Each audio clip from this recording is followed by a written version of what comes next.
Hello বন্ধুরা, তোমরা কেমন আছো? বৃষ্টির সিজনে তাল দিয়ে একটা রেসিপি হবে না? তা কি হয়? তাই নিয়ে চলে আসলাম তাল দিয়ে দারুণ মজার একটি পিঠা রেসিপি। দেখো, প্রথমেই নারকেলে লবণ দিয়ে দিয়েছি এবং পরিমাণ মতো চিনি নিয়ে নিয়েছি। তারপরে কিন্তু আমি তাল গুলে রেখেছি আগে থেকেই।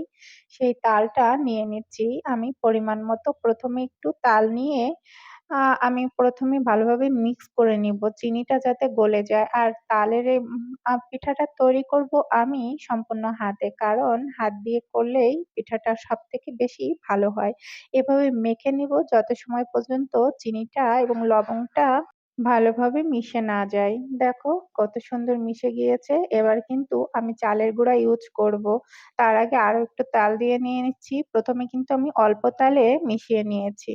চালের গোলাটা সাইডে রেখে দিয়েছি। যত পরিমাণে লাগবে আমি তত পরিমাণেই নিবো এবং চালের গুঁড়াটা দিয়ে দিচ্ছি। দেখো ফেনাটা কেমন হবে তোমাদেরকে দেখাচ্ছি। অল্প, অল্প করে চালের গুঁড়ো নিয়ে আমি হাত দিয়ে এভাবে সুন্দর করে মাখিয়ে নিবো। গোলাটা বেশি ঘনও হবে না, আবার বেশি পাতলাও হবে না। হাত দিয়ে যাতে এই যে কুমড়োর বড়ি দেওয়ার মতো গোলাটা যাতে ফেলে দেওয়া যায়। এজন্য কিন্তু সুন্দর করে মাখিয়ে নেওয়াটা অবশ্যই জরুরি। হাত দিয়ে মাখানোটা আমার সবথেকে তাড়াতাড়ি এবং সবথেকে ভালো উপায় বলে মনে হয়েছে। মিক্সিং দিয়ে মেশালে কিন্তু ফিল করা যায় না যে কতটুকু পরিমাণ মিশেছে, কেমন হয়েছে।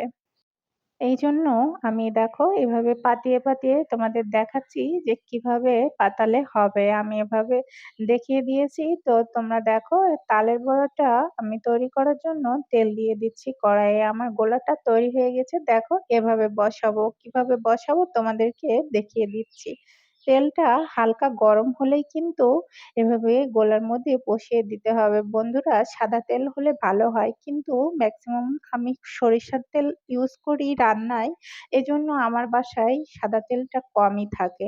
তো যে তেল হোক, তেল একটা হলেই তো সাদা তেল হলে ভালো হয় কিন্তু আমি সরিষার তেল দিয়ে করেছি। দেখো এভাবে কিন্তু গোলা এভাবে আমি বসিয়ে দিয়ে ১ম এই দেখো বড়াগুলো এভাবে নেড়েচেড়ে কিন্তু আমি ভেজে নিয়েছি। হালকা করে ভাজতে হবে, বেশি কালো করা যাবে না। হালকা লালচে করে ভাজলেই ভালো লাগে খেতে।